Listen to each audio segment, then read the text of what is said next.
Começando agora mais um bate-papo especial diretamente dos estúdios da FEB TV, aqui na sede da Federação Espírita Brasileira, em Brasília, no Distrito Federal. Hoje o nosso bate-papo é super especial com a experiência de unificação do nosso órgão internacional.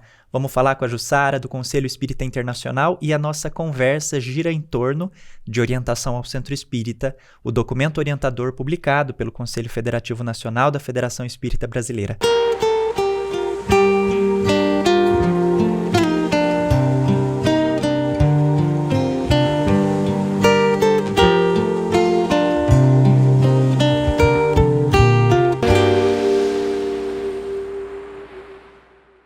Para começar então, agradeço a Jussara, que é vice-presidente da Federação Espírita dos Estados Unidos e secretária-geral do Conselho Espírita Internacional, o SEI. Jussara, divulgadora dedicada também, obrigado pela sua presença e pela participação aqui com a gente. Seja bem-vinda. Obrigada, olá a todos, é uma alegria nós estarmos aqui, participando dessa programação e poder compartilhar um pouco das nossas experiências, porque sem dúvida alguma nós sabemos que todas as experiências elas são tão importantes, então formam assim essa cadeia, orientam a muitos que estão no mesmo tipo de jornada que nós estamos e também aplaudindo essa iniciativa e saudando a todos que estão nos ouvindo e que estarão posteriormente inclusive nos contatando. Com o maior carinho nós estaremos recebendo esses comentários e qualquer contato que se faça necessário. Excelente, maravilha. Jussara, eu estou muito animado para investigar como tem chegado esse documento específico a outras terras, porque a gente tem gravado com pessoas de diferentes estados do Brasil, e aí a gente tem ouvido experiências muito variadas no sentido da implementação desse documento, que é muito importante para o movimento espírita brasileiro. Orientação ao Centro Espírita, a primeira edição foi publicada em 1980. Quero saber, para tentar traçar um paralelo histórico aqui, como chegou no exterior, como chegou naquele momento, em quando chegou, se foi naquele momento, se foi agora na edição de 2020. Quero tentar entender como tem sido esse histórico de contribuição do movimento espírita brasileiro com as atividades do Conselho a partir de orientação Centro Espírita. Tiago, de uma forma mais robusta, nós poderíamos dizer que é um pouco mais recente, sim, uma vez que o próprio SEI, criado em 1992, estamos apenas com o Conselho Espírita Internacional, então a gente chama de SEI, tá? Sim, exato.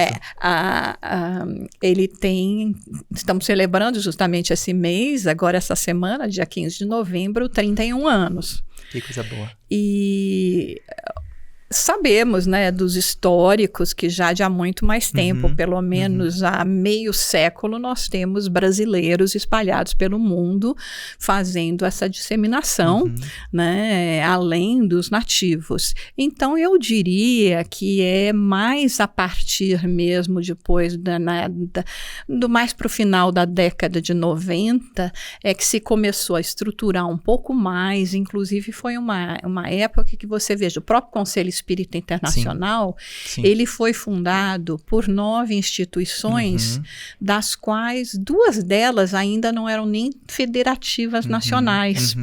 Então, as próprias federativas nacionais, sim, de outros países passaram a se estruturar posterior, e sem, de maneira nenhuma, querer desmerecer ou de não dar importância devida, sim, aos movimentos locais, às próprias federativas que já vêm realizando algumas um trabalho de há mais de século. Sim, com certeza. Que elas já não tivessem assim, seus documentos de orientação.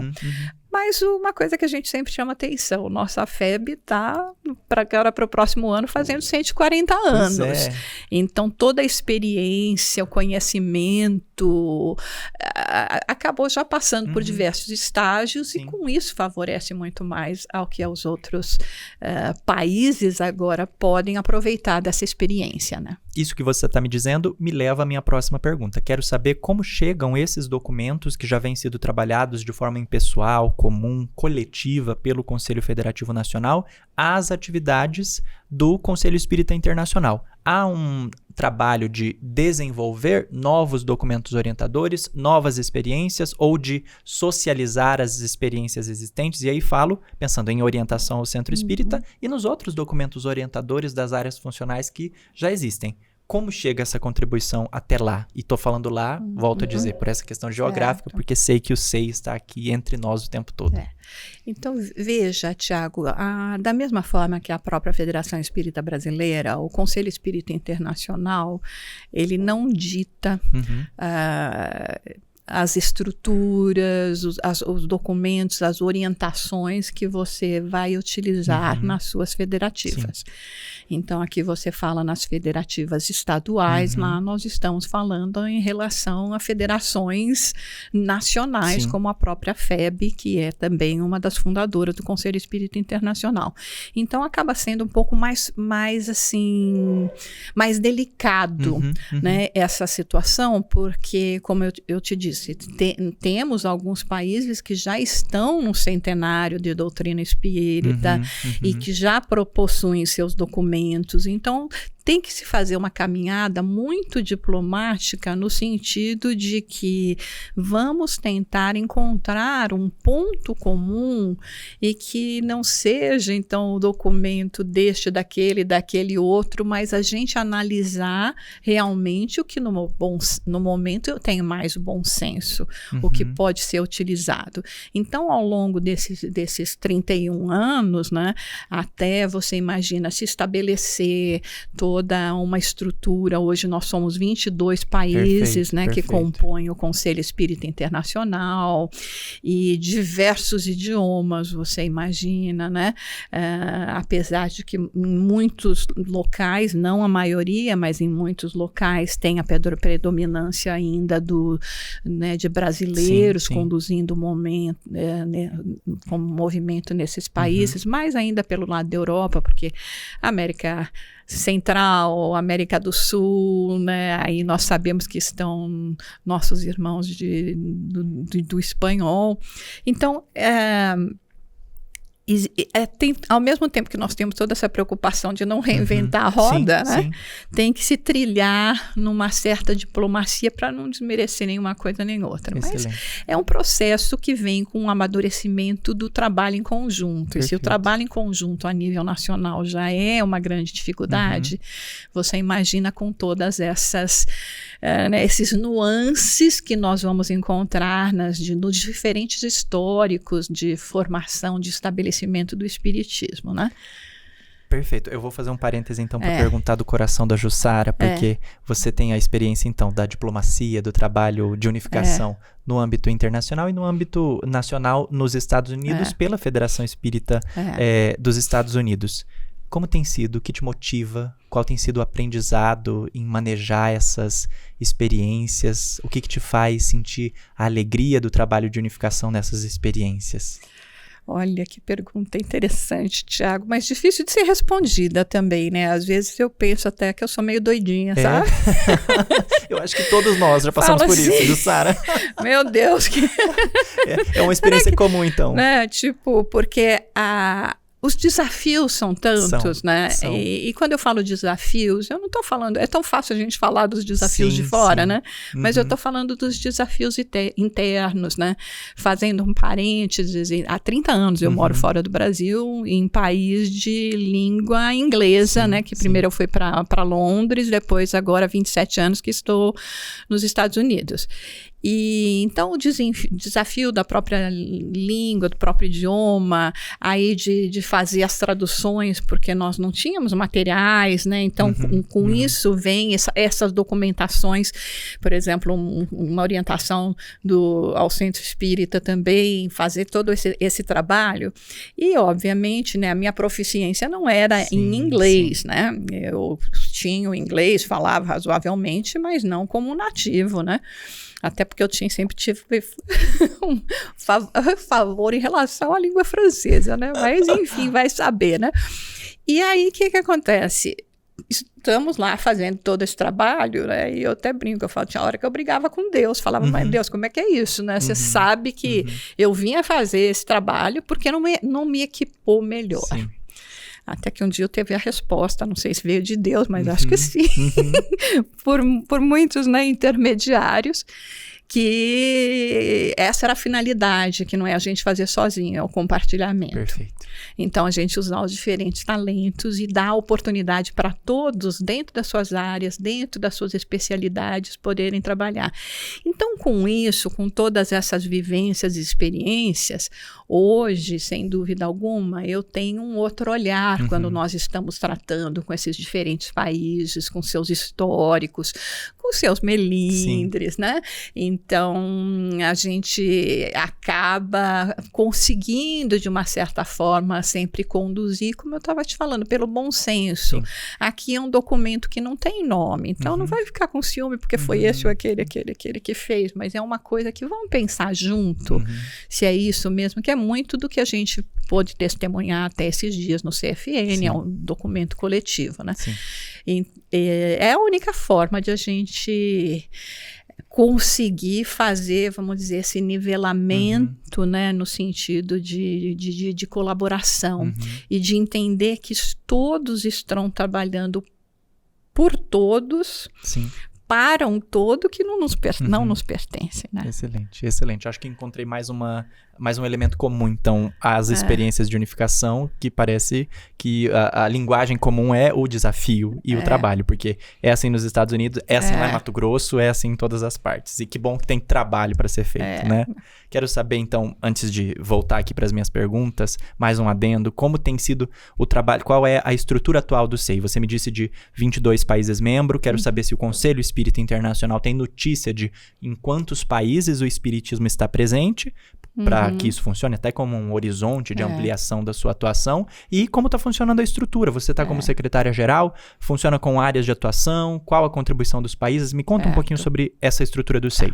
Então, para você ser, né, um membro efetivo do Conselho Espírita Internacional, você tem que ser uma federação nacional. Sim. Mas o SEI também abraça, convida países que ainda não, que a gente chama de que são os países observadores, que ainda não tem uma federação formada, apesar de já terem muitos anos de atuação nos países, mas é realmente um passo grande, de muita responsabilidade, né? Às vezes, assim, eu lembro que um pouco mais jovem, eu tinha, assim, paciência. Vamos lá, gente, faz. Não tem, sabe, tipo, pula na piscina, né? Pula na piscina logo, de uma vez, né? Entra no mar se a água tá fria, né? Mas a gente entende que tem todo um processo e que não dá para você realmente agilizar, mesmo achando que já poderia estar num certo momento propício para que isso realizasse. Então, nós temos também a presença de outros países que participam nas nossas assembleias gerais, né, que hoje em dia nós temos 2 ao ano. Durante a pandemia, nós chegamos até 6 num ano, mas aí quando as atividades retomaram, os próprios países pediram para a gente diminuir um pouco, porque aí já não estava dando conta com todo o retorno dos trabalhos presenciais. E a gente, eu não saberia precisar quantos países tem, porque você veja, o próprio Divaldo já falou em mais de 70 países. Sim. Então, se ele falou em 70 países, é porque tem um núcleozinho, tem um núcleo lá, né? Mas nós diríamos que talvez, assim, já mais perto de um movimento de unificação dentro do próprio país, nós temos, acho que talvez perto de uns 20 também, que já, né, recentemente tivemos a formação da Federação da Austrália, né, quer dizer, já uns 4 anos, 5 anos que eles formaram, mas até são os membros mais recentes que nós temos no SEI, e tem outros assim também nesse processo, né? E acho que eu esqueci a outra parte da pergunta. Quanto à estrutura atual, as áreas, atual. Então, as comissões, né? Do jeito como o Conselho Espírita Internacional foi formado, então é um corpo, uma comissão executiva de 12 diretores, que antes eram indivíduos, né? Esses indivíduos eram são escolhidos de acordo com o seu trabalho, com a sua experiência, numa votação, né, na votação de todos os que compõem. A partir de 2019, que foi quando, inclusive, eu assumi a secretária-geral do Conselho Espírita Internacional, a secretaria, nós passamos a eleger países. Então, hoje, o país que detém a secretaria-geral é os Estados Unidos, na pessoa da Jussara, que representa, né? Inclusive, na época, eu estava como presidente, agora estou como vice-presidente. E somos 12, né? Existe às vezes não dá, mas a vontade mesmo, o ideal é que cada um desses 12 pertençam a países diferentes. Perfeito. Porque você veja, se de 22 eu já tenho 12 que já está na comissão executiva, já é um grande número daqueles que estão realmente dentro de todo o processo da Assembleia Geral, já facilita muito o trabalho. Sim. E dentro desses 12, nós temos aqueles 5 cargos que são os administrativos, né, que é a Secretaria-Geral mais 2 secretarias, o primeiro e segundo secretário, a tesouraria e depois as 7 áreas que nós temos do Centro Espírita, muito como nós temos, seguindo o modelo de orientação ao Centro Espírita. Que maravilha. Então, para compor os 12, nós só podíamos ter 7 áreas. Na época, a Federação Espírita Brasileira já estava com a 8ª, que era da família, sim, mas nós ficamos com essa área junto com a IJ, né? Perfeito. A Infância e Juventude. Então, hoje nós somos compostos dessa maneira, mas com o ideal, né? E isso vai acontecendo aos pouquinhos, né? Porque, como eu te disse, é uma estrutura relativamente nova, né? São 4 anos apenas que nós estabelecemos essa estrutura. Antes não tinham essas áreas para os outros diretores. Sim. Tinha o corpo executivo, mas não tinha essas outras áreas. Perfeito. E assim, o que nós conversamos, né, e solicitamos nas nossas Assembleias Gerais é que todos os países tem um representante em cada uma dessas áreas. Perfeito. Ainda não conseguimos esse ideal, mas a gente vai chegar lá. Um dia a gente chega lá e a gente está acompanhando e vibrando pelo desenvolvimento, pelo amadurecimento do nosso Conselho Espírita. Imagino que essas áreas sejam assistência e promoção social espírita, a área de atendimento espiritual, a área de comunicação social espírita, estudo do espiritismo, infância, juventude e família, mediunidade e tá faltando uma aqui para mim. Gestão. Gestão? Perfeito. Maravilha. Vamos começar a falar dessas experiências, então. Claro. Vou começar por uma área que não está estabelecida nessa, mas que talvez esteja acontecendo como o próprio processo aqui no Conselho Federativo Nacional. Estabelecemos em 2020 a área de arte, que já tem um capítulo em orientação ao Centro Espírita. Mas isso, no Conselho Federativo Nacional da FEB, foi a culminância de um processo. A gente acompanhou o eclodir dessa necessidade no movimento espírita e depois formamos a área. Vocês têm acompanhado experiências artísticas no sentido de fomento da sensibilidade em diferentes partes do planeta? Tem alguma ação nesse sentido? Tem bastante, sim, viu? Mesmo lá na experiência dos Estados Unidos, nós temos já alguns congressos que foram feitos, existem algumas áreas que se concentraram mais os artistas, não é exatamente a área de Nova York ainda, né? Nós temos uma federações estaduais lá também, né? E temos a federação que a gente chama dos 3 estados, que é Nova York, New Jersey e Connecticut. Nessa área nós temos menos, mas já na área da Georgia a gente tem muita coisa. Então existe sim um esforço nesse sentido. Nos nossos congressos nós também procuramos trazer algumas dessas dessas apresentações, mas ainda eu acho que na maioria dos países ainda não está sendo feita de forma tão organizada. Perfeito. Como vocês já chegaram ao ponto até de criarem uma área, né? Porque é aquela coisa, né? Você processo. Veja, é o processo até, por exemplo, como você vai ver, se fosse a visão que me vem é uma questão de um hospital, né? Às vezes pode ser que você não consiga ter um centro cirúrgico ainda, mas você já consegue fazer os outros tipos de atendimento. Então, eu acho que em muitos lugares nós ainda estamos passando por um processo que é realmente aquele primeiro processo de estabelecimento entendimento, primeiro, do ideal espírita, que não é parte do histórico ou de um histórico significativo naqueles países, né? Ou até que surgiu em função de outras manifestações religiosas. Por exemplo, tem uma certa área, assim, por exemplo, na Finlândia, eles têm todo um histórico de xamanismo. Então, existe uma simpatia, mas existe um entendimento pela questão de xamanismo, até nos Estados Unidos também, mas ainda não chegamos, né, nessa questão do espiritismo, né? Em outros países de latino-americanos, nós vemos também muito um movimento também que vem de um espiritualismo, que vem ainda de alguns rituais. Então, nós estamos nesse processo agora, né, de fazer essas transições, ainda que respeitando, assim, as culturas e os históricos dos países. Mas na América Latina, eu sei já de bastante trabalho nesse sentido, né?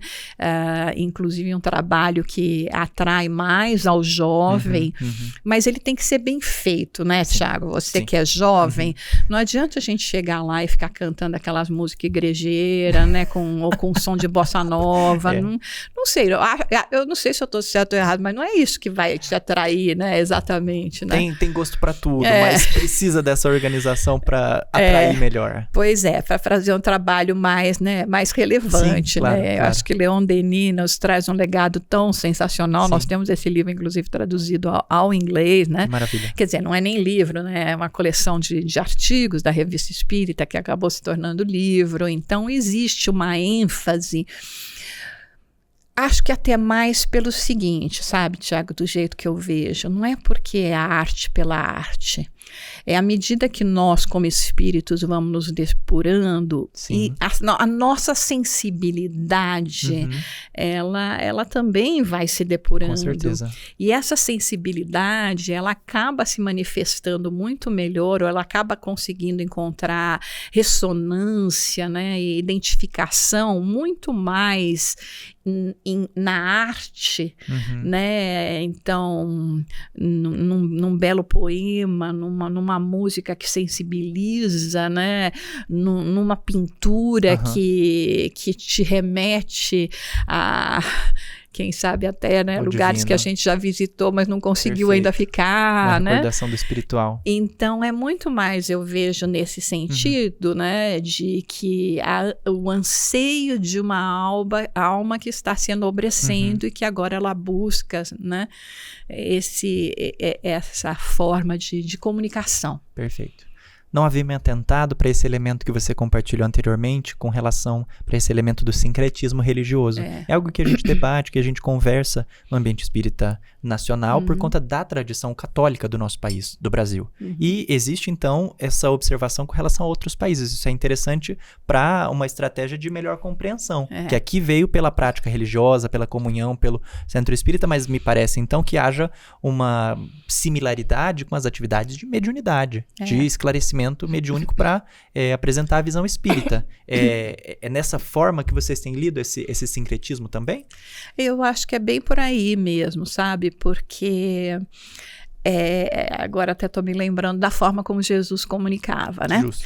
Então, quando ele profere o Sermão do Monte, as primeiras palavras, bem-aventurado os que, né, o Ashrei lá, como a gente fala, né, o Macários, ela está dentro do linguajar do que o povo hebreu conhecia através, né, dos Salmos de Salomão. Sim. O primeiro dele começando exatamente com isso, bem-aventurado os que. Então, quando você consegue entender que o importante é você levar a mensagem, né? Vamos falar numa linguagem atual, eu vou te dar um presente, não é a embalagem que interessa, né? É o conteúdo. É o conteúdo. Então, e esse conteúdo você pode trazer ele de uma forma que já seja, vamos pôr, mais familiar àqueles que que estão, né, nessa comunidade, nessa cultura, você vai ter uma maior penetração. Perfeito. Né? Não adianta eu querer impor, vai ter que ser tudo em vermelho, se aquela nação denominou que o vermelho para eles é uma cor que simboliza a guerra, vamos dizer, o derramar de sangue. Então a gente tem que fazer azul. Excelente. Mas eu vou trazer a mesma essência, né? Então tem que ter essa sensibilidade, né, para a gente não impor, que na verdade é um pouco do nosso histórico, perfeito. Né? Que passamos de perseguidos a perseguidores, né? Exatamente. Uma excelente recordação, e eu acho que na sua resposta você trouxe elementos de comunicação, elementos de várias áreas que a gente volta a falar. Quero perguntar especificamente sobre a área de gestão, que você disse que já compõe a estrutura do Conselho Espírita Internacional a partir dessa atualização, e que ganha um espaço ali logo na segunda parte de orientação ao Centro Espírita. É o primeiro capítulo, a gestão do Centro Espírita, e que é algo que a gente precisa fortalecer por aqui. A tendência é que o cuidado seja muito mais com as áreas doutrinárias do que com gestão administrativa, financeira, formação de lideranças. Quero saber da importância, e aí acho muito importante que já nessa formação haja essa área específica de gestão. Eu quero saber de você como tem sido a atuação dessa área, quais cuidados vocês têm tido no sentido da formação da gestão, formação de liderança, gestão descentralizada, gestão compartilhada. Quais ações vocês têm movimentado nessa área específica? Na verdade, nós estamos até em processo, né? O diretor da área, que é o Eduardo dos Santos do Uruguai, onde nós vamos ter até o próximo Congresso Espírita Mundial, 4 e 5 de outubro de 2025, marquem nos seus calendários, né? Inclusive vai ser o primeiro Congresso Espírita Mundial, que nós vamos ter também um congresso paralelo ocorrendo só de jovens. Ah, que maravilha. Vai ser uma maravilha, realmente. Nosso coração fica até emocionado. Por favor, gente, salvem na agenda para a gente se ver no Uruguai. Então, nós estamos já iniciando uma campanha para que todos os países patrocinem a ida de pelo menos um jovem. Legal. O congresso será para os jovens absolutamente, totalmente gratuito, né? E a parte de alimentação, não tem ingresso, nada disso.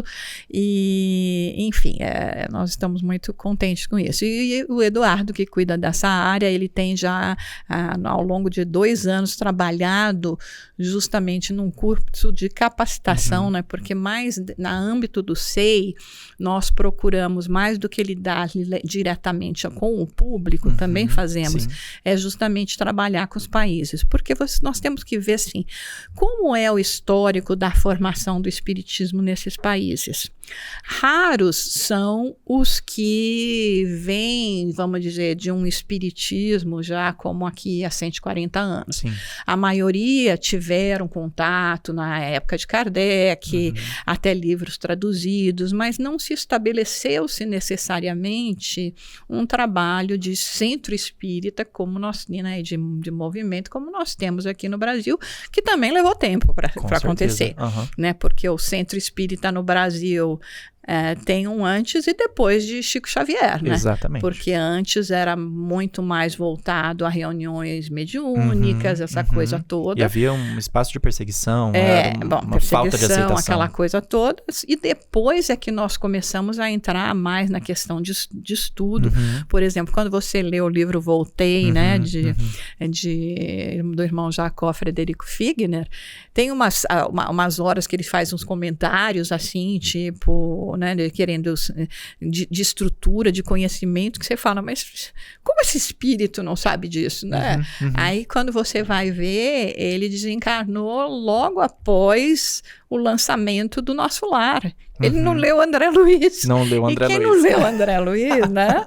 Não tem essa visão de mundo espiritual, né? Como agora a gente tem. Então, tudo isso. Então, nos países, o que acontece? Se o movimento, de repente, acontece, ele resolve fazer um centro espírita, é o caso da Inglaterra, sim, que eu estive, que eu morei lá de 93 a 96. Uma inglesa que teve, por motivos pessoais, teve que vir ao Brasil, né, Janet Duncan. Ela ficou aqui vários anos. Nesses anos, né, ela conheceu o Chico Xavier e conversando com Chico. Depois que ela retornou à Inglaterra, mais de 2 décadas depois, ela iniciou o movimento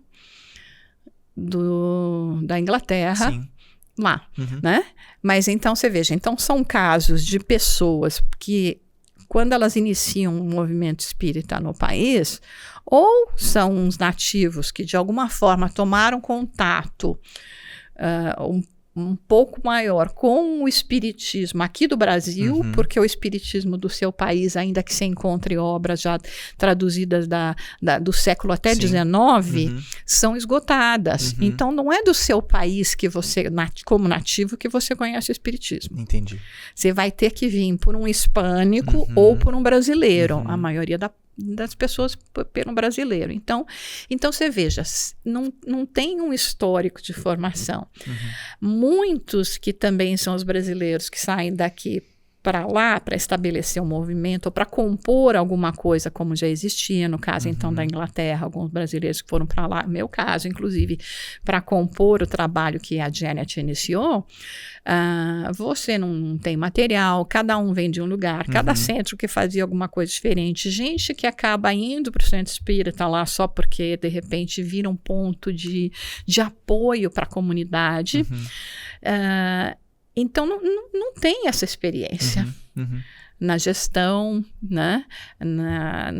Exatamente em tudo que a gente recebe dos outros documentos de orientação ao centro espírita, né? Sim. Por isso que acaba sendo tão importante nós termos um documento básico e termos essa conscientização, porque senão cada um faz do jeito que acha que era, ou do seu modelinho de algum lugar que não necessariamente, né? Ou se sente, como aqui, impelido a inventar a roda quando não precisa. Pode partir de experiências anteriores e de um lugar comum que já foi conquistado, né? Exatamente, né? Quero falar com você um pouquinho sobre comunicação social espírita, porque acompanho a produção do Conselho Espírita Internacional. Sei que vocês fazem o trabalho, por exemplo, de garantir que as lives tenham tradução simultânea ou realização local em diferentes línguas, e porque vocês estão reeditando a Revista Espírita, a revista que está no nosso imaginário, que a gente cresceu lendo, que a gente cresceu estudando, que foi obra de Kardec, que foi uma experiência pioneira de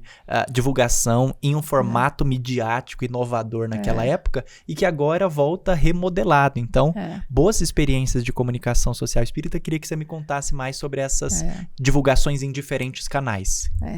Então, eu me lembro bem de uma conversa que tive até aqui mesmo com o Nestor Mazotti, quem eu tenho muito carinho, né, e devo muito, e que ele falava, né, Jussara, agora a gente está na época de fazer as coisas, mas nós ainda estamos muito falhos na divulgação, né, e a divulgação, ela está 100% assentada na comunicação, né? Aí eu lembro até que eu falava para ele, olha, Nestor, tá bom, mas não dá para eu ir para a sobremesa antes de fazer o prato principal, né? Então vamos primeiro cuidar do prato, depois a gente chega aí, graças a Deus nós chegamos já nesse ponto e até fomos empurrados, né? Agora pela questão de pandemia a desenvolver mais. Então é um ponto que eu acho assim de extrema importância, porque não adianta você fazer e não divulgar. Deixa eu explicar para o nosso ouvinte, antes de você dar sequência, para o nosso telespectador. Nestor Mazotti foi presidente da Federação Espírita Brasileira, desencarnado já há algumas décadas, e que da dimensão espiritual segue trabalhando no trabalho de unificação. Foi um importante apoiador do trabalho do SEI, um entusiasta e secretário-geral também do SEI. Secretário-geral é esse Nestor Mazotti. Pode continuar, por favor. Exatamente. Presidente da FEB e secretário-geral do Conselho Espírita Internacional por 12 anos. Pois é. E desencarnado há 10 anos. Você estava dizendo da pandemia. Então você veja, né? Agora nós já temos tanta coisa preciosa e que não está sendo divulgada. Ou que está sendo divulgada, mas que nós também ainda estamos muito acomodados e não procuramos, né? A gente só procura pelo que falta, né? E fala, mas não tem este ainda, porque não tem noção de onde saiu. Então, esse nós temos, é um trabalho que a gente tem tentado fazer, mas aquela coisa, né, Tiago?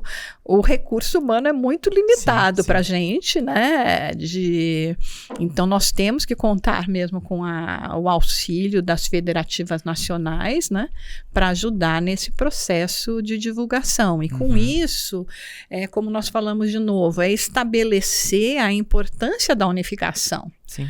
Porque aí o Conselho Espírita Nacional não está competindo com ninguém, nem está querendo fincar uma bandeira no lugar de outras, vamos dizer assim, né?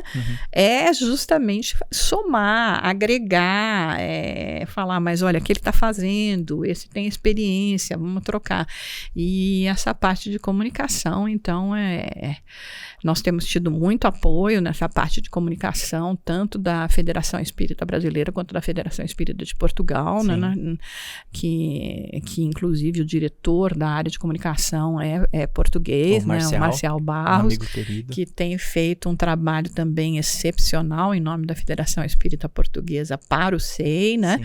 E acho que a gente entrou em outro patamar. E a Revista Espírita... De onde surgiu a ideia? Como tem sido? A Revista Espírita, ela tem sido um sonho já de há muito tempo, desde o ano 2000, que o Conselho Espírita Internacional detém os direitos, né? Foi repassado pela União Espírita Francesa e Francofônica, através de Roger Pérez, né? Roger Pérez, não sei como as pessoas falam, e... para o SEI, uma coisa que, se você pensar, faz muito mais sentido, né? Porque ela, apesar de que a gente saber, né, França, é Kardec, mas é uma coisa que pertence deveria pertencer a um órgão internacional e, inclusive, pode ter muito mais apoio e abrangência como órgão internacional.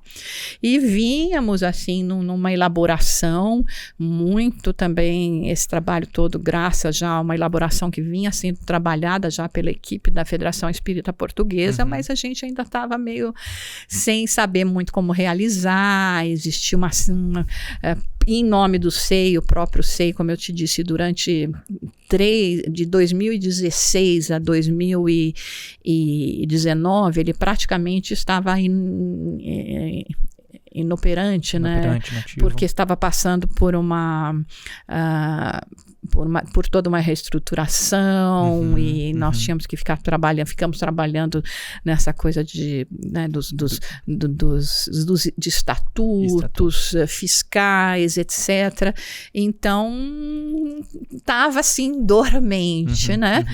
Dormente, mas já sendo trabalhado, porque assim que né, nós realmente se resolveu, já em seguida nós já começamos essa publicação. E ela chegou a ocorrer, né, com publicação no Brasil, na América Latina, no próprio Estados Unidos, mas assim, era quase como se revistas independentes, né? Então, o artigo que você tinha aqui não era o que tinha ali, tinha nada. Então, hoje, nesse processo, nós temos os mesmos artigos nos diversos idiomas. A ideia inicial era fazer em português, mas... Aí eu falei, não. Não vai dar. Aí não vai dar. E graças a Deus, todos realmente foram muito receptivos à ideia e conseguimos, né, num esforço que é muito esforço, porque é para você conseguir colaboradores para ajudar nas traduções. E chegamos, né, nesse terceiro ano já de publicação através, né, do digital, totalmente gratuita, trimestral, a revista, que é quase um livro, né, porque às vezes tem mais de 100 e tantas páginas. Agora nós estamos fazendo ela digital em 3 idiomas, então português, inglês e o espanhol, e os outros estão em PDF, como a gente tinha antes, mais 4 idiomas, né? Excelente. Mas é uma alegria muito grande poder fazer parte dessa equipe, fazer parte desse processo. Eu imagino como deve ser a alegria e, enfim, para quem quiser acessar, eu vejo que é uma publicação digital que facilita, democratiza muito o acesso. Vocês fazem uma live de lançamento de cada edição. E te pergunto, quem quiser acessar a Revista Espírita, vai por qual caminho? Pelo site do Conselho Espírita Internacional. Então, no momento, nós estamos só com ele no site. Existe ainda, a gente quer ver se faz, né, tipo um app, alguma coisa assim, para ter só as revistas, mas isso também está no processo de... Em elaboração. Em elaboração, porque, como eu te disse, né, a gente tem muitas vontades, muitas ideias, mas pouca gente para elaborar e ter experiência de fazer. Fica o chamado geral, então, aos nossos telespectadores, para a galera se animar. Dá para jogar no Google, Conselho Espírita Internacional, ou digitar o site que é... e agora eu não sei decorar. Repetiu da febre, .org.br, não é? Digita Conselho Espírita Internacional, Conselho Espírita Internacional, ele é meio complicadinho, eu devia ter na ponta da língua ele, né? Mas a gente entende, deve ser uma versão para cada idioma. Pode jogar Conselho Espírita Internacional no Google que dá para achar. Quero falar um pouquinho, Jussara, sobre, nessa reta final da nossa conversa, a experiência editorial com as traduções dos livros, porque o livro espírita tem sido tratado, está em orientação ao Centro Espírita como um elemento fundamental para a divulgação doutrinária, mas também para a sustentabilidade do nosso movimento espírita em diferentes aspectos. Sei que existe a editora do SEI, e as traduções, o trabalho de traduções, como vocês têm movimentado essa ação de tradução, quais são os números, enfim, compartilhe um pouquinho da sua experiência, da experiência do SEI com a gente. Livro sempre foi minha paixão e foi justamente nesse setor que eu sempre foquei, até porque quando eu cheguei na Inglaterra e descobri que nós não tínhamos nem os 5 livros de Kardec, da codificação, né? Não tínhamos materiais, não tínhamos nada no idioma inglês e assim, principalmente a importância do idioma inglês é que para outros países, você vai traduzir do inglês, você não vai traduzir do português. É muito mais fácil eles terem conhecimento de inglês, né, do que o português ou mesmo o espanhol. Então, sempre foi um grande cuidado, né, porque é a base, né, de tudo, né, hoje, então, imagina, né, nem pensar, eu lembro que já em 2000 eu falava pro Nestor, a gente tem que fazer e-book, porque é o e-book que vai pegar, inclusive é mais ecológico, não vai ter que destruir árvore para fazer livro, etc, né, mas era muito arrojado ainda já para a época, né, apesar de que eram 23 anos atrás, né, mas eu lembro da gente num congresso lá em Miami, né, o congresso americano, estávamos tendo essa conversa a respeito da edição. Então, todo esse trabalho que a gente, o SEI hoje, como editor, ele tem uma parceria com a Federação Espírita Brasileira, né, e com a própria Federação Espírita Portuguesa, porque o SEI não tem realmente uma estrutura no momento para estar lidando como editora. Sim. Então, é muito mais fácil a gente, vamos dizer, terceirizar, sim, né, mas também compor nos esforços daquilo que tem que ser feito. Então, como é que a gente também pode ajudar nesse sentido? É até sendo aquele órgão que vai dizer, olha, existe uma defasagem muito grande de livros espíritas nesse idioma, nessas localizações. E você vê que é tão interessante, Tiago, porque às vezes não se trata só das traduções, né? Nós temos muitas traduções já em espanhol de obras espíritas, mas não existe poder aquisitivo para adquirir essas obras. O SEI, então, agora recentemente doou 5.000 obras em espanhol para mais de 15 países, com o auxílio da FEB, que foi a intermediadora de tudo, que nós tínhamos essas obras publicadas, que estavam aqui num depósito, que ficou durante a pandemia, nós conseguimos agilizar tudo isso.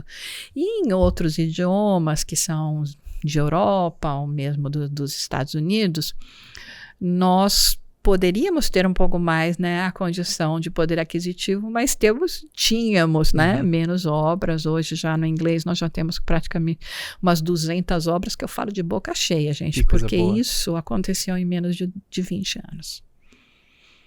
Tá? Faz 20 anos, fez 20 anos agora em outubro, que nós tivemos as 5 obras da codificação em inglês. Então fazem apenas 20 anos que nós saímos de 5 obras, que não eram nem as da codificação, eram 3 da codificação e 2 outras obras, era uma versão abreviada do Nosso Lar e o Agenda Cristã, era o que se tinha em inglês, né? para quase 200 títulos em 20 anos, é bastante coisa. Que né? vitória, que vitória. Então, é esse trabalho. E a própria revista, então, que, devido ao cuidado que a gente tem na elaboração, né, nos articulistas, nas revisões, nas referências, nós estamos fazendo livros, né, da temática. Cada ano a gente tem uma temática, então cada ano faz um livro.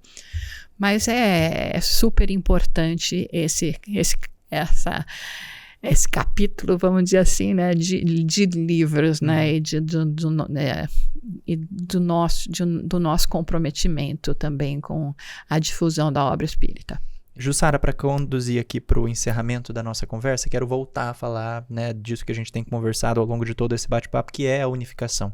O Orientação Centro Espírita trata isso como elemento central, traz como orientação para as instituições estarem atentas ao fato de que nós pertencemos a uma mesma família. Quero saber como vocês têm utilizado, quais ações vocês têm desenvolvido no âmbito do Conselho Espírita Internacional para lidar com as diferenças que naturalmente surgem, porque quando a gente está em família, surgem essas diferenças, a gente precisa ter uma conversa franca, uma conversa sincera, aparar algumas arestas e para que a gente dê sequência, siga adiante juntos.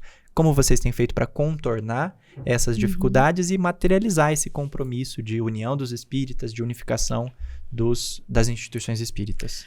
Olha, é sempre no sentido da conscientização de que nós somos apenas servidores e não importa, né, a geografia, né, o campo territorial que nós nos encontramos. A árvore do Evangelho é uma só, né? O nosso governador planetário, que é Jesus, então ninguém vai ao Pai senão por mim. Então nós sabemos exatamente qual é a nossa rota. Agora, como toda árvore, ela tem as raízes espalhadas por todo aquele pedaço de terra. E o pedaço de terra aqui nós estamos falando do planeta. E existem raízes que às vezes se acham muito isoladas porque elas não conseguem ver, não conseguem participar e mesmo não têm a visão da importância da pouca seiva que elas podem gerar para a saúde daquela árvore.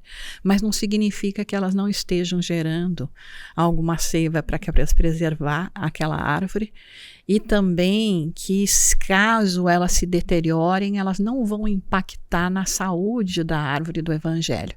Então, nós temos sempre procurado lembrar as pessoas isso. Não existe aqui, nem tem razão para que nós possamos nos sentir mais ou menos. Na verdade, a gente sempre enfatiza, né? E não é né, querer dizer qualquer coisa, sei lá, mas assim, o que tem mais é realmente porque tem mais responsabilidade, porque já teve mais oportunidades e falhou muito. Com certeza. E agora, com a experiência das oportunidades que falhou, tem uma estrutura para agora tentar de novo sem falhar. Mas é porque já falhou muito. Então, a gente tem procurado sempre ter esse tipo de diálogo com todas as instituições, né? Inclusive, agora nos Estados Unidos, nós estamos elaborando um projeto que, na verdade, podia estar sendo elaborado até pelo SEI, que em inglês a gente chama de Quilt Project, que é a coxa de retalho. Então, como você estava dizendo, como é que a gente concilia tudo isso, né? Então, nessa visão da coxa de retalho, eu posso fazer uma coxa de retalho sozinha. Sim. Mas quanto tempo vai demorar? E será que ela vai ficar tão bonita, né? Porque eu vou ter um estilo, né? E vou seguir aquele estilo todo, do que realmente a gente trazer toda a diversidade, né? De cada um retalho que traz o seu colorido, as suas peculiaridades, e que é o que realmente dá aquele colorido, aquele significado especial, porque você sabe que veio de cada um num esforço de compor, né? Então, a imagem que eu tenho tido, né, já há alguns meses é justamente essa, da coxa de retalho. E de e de a gente trabalhar junto para fazer todo esse processo. Obviamente, né, as mensagens que nós temos do próprio Dr. Bezerra e tantas outras, né, que vêm cada vez mais enfatizar isso, né, agora depende de nós, né, de colocarmos de lado, como diz, nosso personalismo e lembrarmos que já é um grande privilégio ser chamado para a seara do Senhor. Não precisa, quem vai ser o maior no reino de Deus? Aquele que se abaixar e fizer mais e que não estiver preocupado com isso. Excelente. Olha, acho... concordo plenamente, acho importante a gente conversar sobre isso, me sinto motivado a, enfim, colaborar com as minhas vibrações, com as minhas realizações para esse ideal, porque é a mesma causa, como você está falando. Preciso fazer um adendo a partir desse seu comentário para realmente conduzir para o encerramento, produção, para entender assim, como está a movimentação espiritual a esse respeito. Temos as mensagens de Dr. Bezerra de Menezes que são amplamente difundidas no Brasil. Aqui a gente gosta muito, faz parte da nossa cultura. Agradecer a Ismael, governador espiritual da nossa nação, a esses benfeitores que nas localidades, porque cada federativa tem a sua alma nobre, coordenadora dos trabalhos, lá no Mato Grosso, Aristotelino Alves Praeiro, fundador da federação em 1956, como estão as notícias espirituais, como está a orientação nesse sentido? Há esse cuidado dos coordenadores espirituais com esse trabalho? Eles têm contribuído? Bastante. A gente tem, assim, mensagens daqueles que têm conduzido nos diversos pontos do planeta este trabalho, né, junto, sem dúvida alguma, a Ismael, né, porque que nem eu falo, se hoje em dia eu pego um telefone, imediatamente eu comunico com o resto do mundo. Sim. Imagino que os espíritos não fazem. Então, a gente deixou o Dr. Bezerra confinado no Brasil, mas o Dr. Bezerra não está confinado no Brasil, por exemplo, né. Nós temos uma mensagem do espírito Abraham Lincoln, né, que ele fala que agora o papel dele, né, que ele veio né, em outras palavras, eu estou usando as minhas palavras, mas obviamente ele é reconhecido, conhecido pela libertação, né, pelo processo de libertação, então, da escravatura, agora que ele está imbuído da libertação espiritual. Então, esse é o trabalho, né? E Leon Denis, e Amália Domingos Soler, né? E na Alemanha também, agora como é o nome dele? Está me faltando o nome dele. São tantos os espíritos dessas outras, desses outros países que vêm compor, né? Eles já estão com a coxa de retalho pronta, agora é só a gente fazer a nossa. A gente precisa se inspirar, é isso. Muito obrigado, Jussara, excelente bate-papo, bom conhecer um pouco mais sobre o trabalho do Conselho Espírita, para que a gente se mobilize, para que a gente se informe, para que a gente se sinta parte da grande família universal que já está sendo materializada pelo trabalho de muitas frentes e especialmente do Conselho Espírita Internacional. Então, agradeço pelo bate-papo e a câmera da FEB TV está disponível para você fazer seu agradecimento, suas considerações finais. Olha, é sempre uma alegria, né, nós trazermos também, porque a gente sabe, nesse trabalho ainda parece que a gente é tão pequenininho, né, e até a nossa própria comunidade parece tão pequena, então eu acho que é sempre muito importante saber que em diversas regiões do mundo, como nós mesmos, existem outros corações que estão ansiando e alguns já fazendo alguma coisa a esse respeito, outros não sabendo exatamente aonde buscar e encontram muitas vezes noções superficiais através de outras informações que recebem que não vêm da doutrina espírita, e daí a necessidade do nosso esforço, né, e principalmente dentro dessa área da comunicação, né, de comunicar, de trazer a todos essa boa nova, lembrando dos esforços, quando a gente fala, por exemplo, da Revista Espírita, lembrando Cair Barchutel, meu Deus, ele entrava nos trens para poder deixar lá os folhetins e distribuir, né, e fez a parte da radiofônica, então que agora a gente faça o nosso papel, e fico muito feliz que hoje aqui, já numa nova era, nós já temos instrumentos e pessoas dedicadas dedicadas, e agradeço a vocês todos, a todos da FEB, a você, Tiago, pela sua gentileza também, condução dessa nossa conversa, e até uma próxima, e a todos vocês que se sintam abraçados pelo nosso querido mestre e sintam assim o seu amor, a sua doçura chegando em todos os nossos corações.